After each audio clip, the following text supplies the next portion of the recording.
अस्सलाम वालेकुम जी, कैसे हैं आप? उम्मीद करता हूँ खैरियत से होंगे। मेरा नाम मोहम्मद इसार रज़ा है और आप मेरा यूट्यूब चैनल देख रहे हैं। तो जी, आज हम बात करेंगे कि 5 वो कौन-सी इम्पोर्टेंट चीज़ें हैं जो अगर आप जिस यूनिवर्सिटी फैसलाबाद में एडमिशन ले रहे हैं, तो उनके बारे में आपको जानना बहुत ज़रूरी है।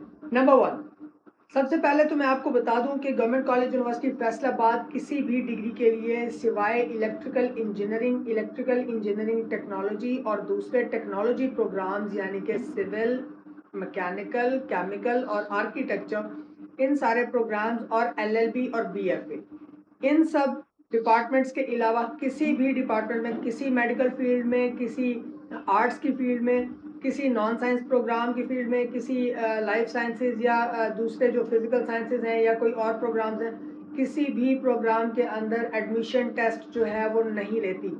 ना ही आपको नेट देने की ज़रूरत है, ना ही आपको जिस यूनिवर्सिटी का कोई टेस्ट देने की ज़रूरत है, ना ही यूनिवर्सिटी लेती है।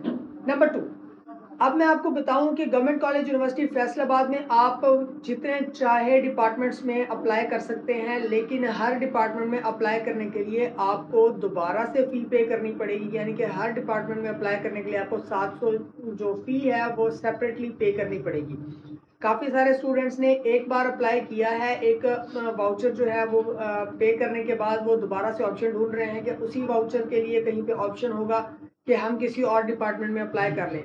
ऐसा नहीं होगा, आपको दोबारा से अप्लाई प्रोग्राम्स में जाना पड़ेगा, वहाँ से आपको दोबारा से नया प्रोग्राम सेलेक्ट करना पड़ेगा, उसका सेपरेटली जो है वो एप्लीकेशन फॉर्म और फी वाउचर जनरेट होगा जो कि आपको पे करना होगा।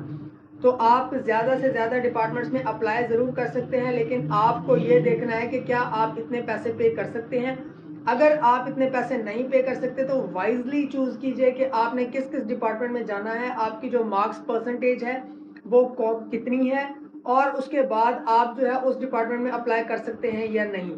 मेरिट लिस्टों के लिए आप हमसे रब्ता भी कर सकते हैं, या वैसे भी आप कमेंट बॉक्स में पूछ सकते हैं डिपार्टमेंट के बारे में। हम आपको जो लास्ट ईयर की मेरिट लिस्ट होंगी किसी भी डिपार्टमेंट की, वो हम उनकी रेंज बता देंगे कि आपके मार्क्स के हिसाब से आप किस किस डिपार्टमेंट में अप्लाई कर सकते हैं। उसके अलावा आप हमें व्हाट्सएप पे या हमारे फेसबुक या इंस्टाग्राम पे भी रब्ता कर सकते हैं, उस पर भी हम कंसल्टेंसी जो है वो प्रोवाइड करते हैं। लिंक जो है वो आपको डिस्क्रिप्शन में मिल जाएगा। नंबर 3, अगर आपने किसी डिपार्टमेंट में अप्लाई किया है और नाम आपका उस डिपार्टमेंट में मेरिट लिस्ट लगने के बाद नहीं आया, लेकिन आप जो है किसी और डिपार्टमेंट में अप्लाई नहीं कर सके एज एन ऑप्शन, एक चीज़ मैं हमेशा स्टूडेंट से कहता हूं कि आप काइंडली कम से कम 3 सब्जेक्ट्स के अंदर अप्लाई ज़रूर करें अगर आपके पास ऑप्शन हो। अगर आप नहीं कर सकते तो उसका सोल्यूशन भी हमारे पास अवेलेबल है।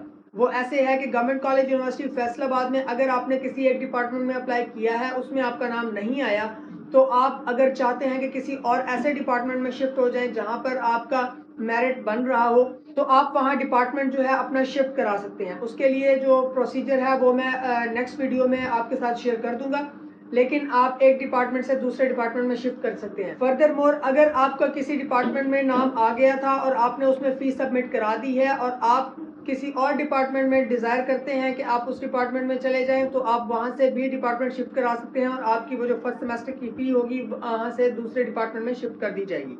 नंबर 4, अगर आपको गवर्नमेंट कॉलेज यूनिवर्सिटी फैसलाबाद में रेप्लिका या फिर सेल्फ के ऊपर अप्लाई करना है, तो आपका बाय डिफ़ॉल्ट वो अप्लाई होता है, क्योंकि जैसे ही आप कोई प्रोग्राम सेलेक्ट करते हैं और उस डिपार्टमेंट में मॉर्निंग, इवनिंग और बेंच फ़ी का जो ऑप्शन है वो अगर अवेलेबल होता है, तो आप जैसे ही अप्लाई करते हैं चारों के चारों ऑप्शंस में आपके जो बाय डिफ़ॉल्ट है वो टिक्स लगे होते हैं।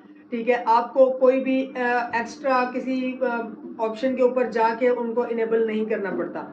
उन्हीं 700 रुपीज़ के चार्जेस में आपका वो चारों के चारों में अप्लाई होता है। हाँ, अगर कोई बंदा चाहता है कि वो सेल्फ के ऊपर या रेप्लिका में अप्लाई नहीं करना चाहता, सिर्फ एक ही ऑप्शन अवेल करना चाहता है, तो वहां पर आप उन चेक्स को अनचेक भी कर सकते हैं। Number 5, government college university Faisalabad साल में सिर्फ एक बार एडमिशन इनटेक्स लेती है। इस वजह से अगर आपने जिस यूनिवर्सिटी फैसलाबाद में अप्लाई करना है तो ऑप्शंस के साथ आप जो है अप्लाई कीजिए। अगर एक डिपार्टमेंट में आपका नाम नहीं आता तो दूसरा या तीसरा ऑप्शन जरूर रखें, क्योंकि गवर्नमेंट कॉलेज यूनिवर्सिटी फैसलाबाद में साल में सिर्फ एक बार एडमिशन होते हैं। स्प्रिंग एडमिशन ओपन नहीं होते, चाहे वो बीएस हो, चाहे वो बीएस ब्रिजिंग हो या फिर एमफिल या पीएचडी हो। तो आपको वाइजली चूज करना है जिस यूनिवर्सिटी फैसलाबाद का हिस्सा बनने के लिए। एक और पॉइंट जो मैं आपको बताना चाहूंगा वो ये है कि गवर्नमेंट कॉलेज यूनिवर्सिटी फैसलाबाद में अगर आप एडमिशन ले रहे हैं तो हमारे चैनल को जरूर सब्सक्राइब कर लीजिएगा। और बेल आइकन को प्रेस करना ना भूलिएगा ताकि आपको गवर्नमेंट कॉलेज यूनिवर्सिटी फैसलाबाद के रिलेटेड तमाम अहम इन्फॉर्मेशन जो है वो टाइम से मिलती रहे। अपना ख्याल रखिएगा। अल्लाह।